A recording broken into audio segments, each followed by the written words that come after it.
Hello everybody, my name is Tanner Huber and I am one of the GTAC directors for the State Board of Accounts. The topic of this discussion is bank reconcilements. Performing a reconcilement to the accounting records you are now responsible for to the bank balances is an important step in what a clerk treasurer does. It ensures your records match the activity in your bank accounts and that all financial activity of your city or town is being recorded. Reconciling is such an important part of your duties that the Indiana General Assembly created a law requiring you to do so. Indiana Code 5-13-6-1E requires you to reconcile the balance of your accounting records or ledger to the bank balances at least monthly. During an audit, we are going to examine that the reconciliations are performed monthly and that they, in fact, reconcile. We see a fair amount of findings in our audit reports relating to reconcilements. Sometimes reconcilements are not being done at all. I've seen statements from the bank not even opened before. Sometimes reconcilements are not fully reconciled. When it's all said and done, there should not be any variance. Everything that happens at the bank should be reflected on your records. Sometimes in the process of reconcilements, no one else is involved in the process. The internal controls at a city or town don't contain evidence of someone else being involved. But I'll speak more about that before we're done. If you reconcile your personal checking account to your bank statement or bank balance, this isn't anything new. It's just like that, except instead of your personal checking account ledger, you are reconciling the city or town's ledger to the bank balances. In this illustration, you can see that the cash book, or ledger, has a balance as of a certain date of $1,500, and the bank statement balance at the same date is $1,760. That difference of $260 needs identified so as to reconcile the two. So, let's go over some of the basics in a reconcilement and what we might look for during an audit. If your city or town has a computerized accounting system, the system most likely has a reconcilement feature within it. When you reconcile electronically, you will have all the basic information we are going to cover here. It will just be electronic. That electronic reconcilement will need to be available for our field examiners to look at during an audit of your city or town.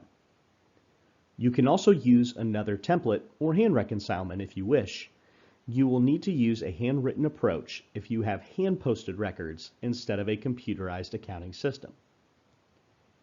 If doing the reconcilement by hand, you can use what you see on the screen, the back of a bank statement. This is a copy of what would typically appear on a personal bank statement. If you get a statement in the mail, this will be on the back. If you get your statement electronically, some sort of template should be available that you can print and write out. Whether you have a computerized accounting system and electronic reconcilement that your computer does, or if you write out your reconcilement, your monthly reconcilement should be documented each month and available for us during an audit. Even if you have so little activity in a month that you don't have any outstanding checks or deposits in transit, which means your bank balance equals the ledger exactly already, you still need to document that fact the same way as if you had those reconciling items. Here's an example we are going to go through. This example is basic, with only one bank account, and what you see is the top portion. We're going to go line by line. So this is for the month of March 2019. In the format I'm using for this example, we'll start with the bank statement balance at March 31st, 2019. Other formats might start with the ledger balance, and I'll show you one in a bit that really starts with both. As mentioned, this only has one account. If you have multiple, the concept would be the same and you'd list each account. I'll show an example of that later as well. For this example, we have deposits in transit. These are monies you have collected, posted as a receipt to your ledger, taken to the bank and deposited, but Due to timing, normally, the deposit doesn't show on your bank statement at the cutoff date and therefore isn't included in your statement balance. So, you must account for the difference between your ledger and the bank by means of the reconcilement. Because these amounts aren't in the bank balance, you'll need to add them. For this example, we also have some outstanding checks. These are checks you have written and posted as a disbursement to your ledger that haven't been paid or cleared the bank yet. So the bank balance still reflects this money in your account. You'll need to subtract it here. Now we're expanding the entire reconcilement a little bit in this picture. Most months, you will have some reconciling items.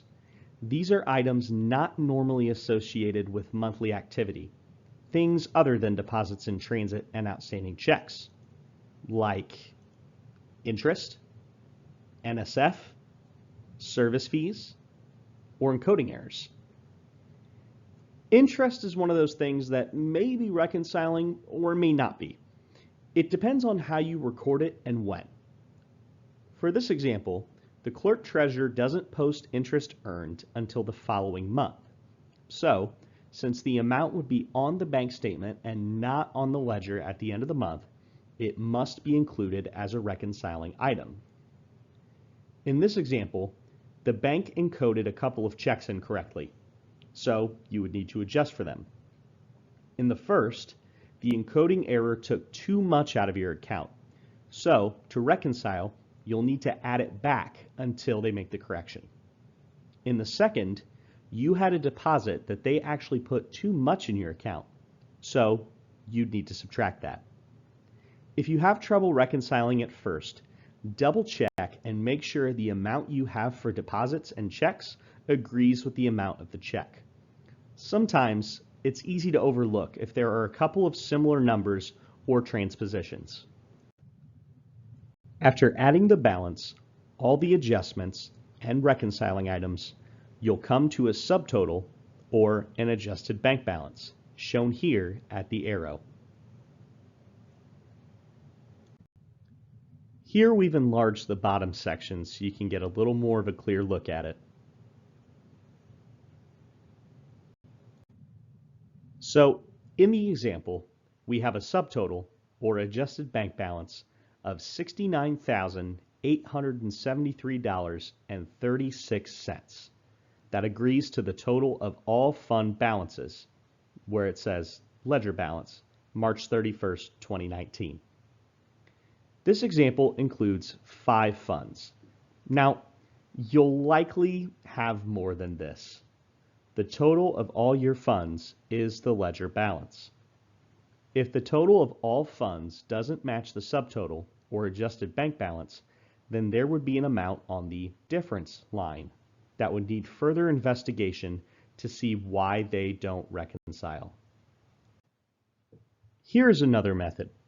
This uses the back of the bank statement method. It makes adjustments to the ledger balance first instead of the bank balance in the top section. Then, adjustments to the bank statement amount in the lower section. And the adjusted amounts in the yellow boxes should agree. The total of your individual fund balances, shown at the very bottom, would agree to the very first line used in this example, the ledger balance total of all funds. I mentioned earlier that you may have more than one account. You could have a checking account for your city or town business, and then another one for your water utility, and then maybe a third for your sewage utility. You could list all accounts at the beginning of your reconcilement, then get into your deposits in transit, your outstanding checks, so on and so forth. Then, at the bottom of this example, you'll have your list of funds that agrees to your ledger balance. Now, I mentioned internal controls before, and we have a separate video that goes into much more detail than what we have here. For reconcilements, your internal controls and procedures need to be in writing. The important thing to remember about reconcilements and internal controls is to get someone else not involved in the reconciling process to review the completed reconcilement and bank statement. That could be a deputy clerk treasurer, a council member, even a neighboring clerk treasurer. Controls are weakened if one person has the ability to receive money, make deposits, post receipts and disbursements to the ledger, and complete the reconcilement. So, getting at least one other person involved mitigates the risks involved. Make sure to document that other person or persons' involvement. A signature or initials on the reconcilement would be supporting documentation. We need to see evidence of how your internal controls are working. We see a lot of findings that while reconcilements are being conducted, there isn't evidence of anyone else involved in the process, and that internal controls were insufficient. So, as we wrap this video up, here is the contact information for the cities and towns directors, Mitch Wilson and Beth Goss. You can reach them either by email at cities.towns@sboa.in.gov or by phone at 317-232-2513. Thank you for watching.